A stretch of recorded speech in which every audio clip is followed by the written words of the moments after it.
peut pas hériter d'un appel. On n'hérite pas d'un appel. Un don. C'est impossible. Je pèse mes mots. C'est impossible. C'est le choix. J'avais dit, le Père doit savoir que le sang a une mémoire. Les sangs enregistrent de choses et ensuite transmet ces informations à des générations futures. Ainsi, deux personnes qui n'ont pas vécu dans la même génération, qui ne se connaissent pas du tout, seront en train de se comporter de la même manière. Une personne qui a vécu en 1950, une personne qui est morte en 1930, et on se retrouve en 2025, on voit un fils qui est né et qui fait les choses de la même manière que cette personne décédée en 1930.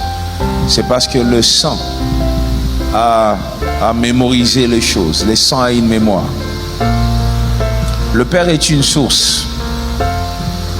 Le Père peut être source d'un don. Le Père peut être source d'une malédiction.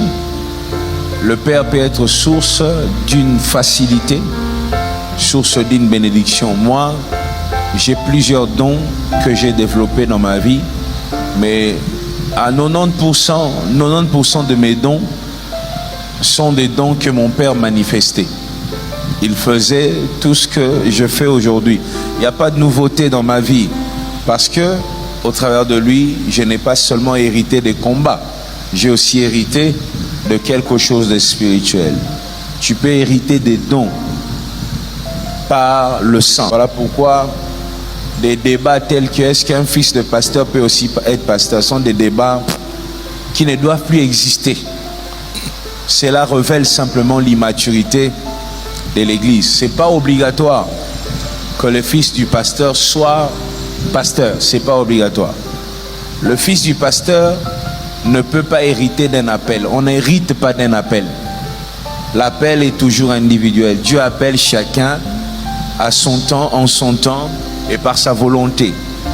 Mais même celui qui n'a pas hérité d'un appel, tu verras dans une famille, il n'y a aucun pasteur, mais leur père était pasteur, et tu verras qu'il n'y a aucun pasteur, il n'y a que des docteurs, des pilotes.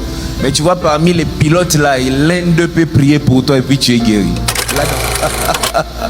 Il est dans les airs, il prie pour toi et tu es guéri. C'est pour te dire que tu ne peux pas, vous ne pouvez pas être une descendance d'un homme loin, d'un homme qui a manifesté des dons, et vous ne manifestez aucun don. C'est impossible, je pèse mes mots, c'est impossible. Soit vous avez des dons que vous n'avez pas développés, mais vous les avez. Parce qu'un don, ça se travaille, ça se développe. Donc un fils de pasteur n'hérite pas de l'appel. Dieu va l'appeler en son temps. Et Dieu, si Dieu ne l'appelle pas aussi, c'est le choix de Dieu. Mais au moins en lui, il y aura des grâces. Il y aura des dons qui viennent de son Père. On hérite de dons spirituels.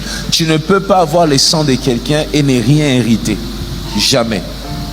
Soit des combats que tu hérites, soit un lien que tu hérites, soit une bénédiction que tu hérites. Dans le spirituel, quelque chose se transmet toujours. Un père est un repère. C'est-à-dire quand un père fonctionne, quand une mère fonctionne, il ne fonctionne pas pour lui-même. Il fonctionne aussi pour que la génération future puisse avoir de repères. Okay? Savoir où mettre le pied. C'est en regardant le père qu'on sait où mettre les pieds. Ok? C'est un repère.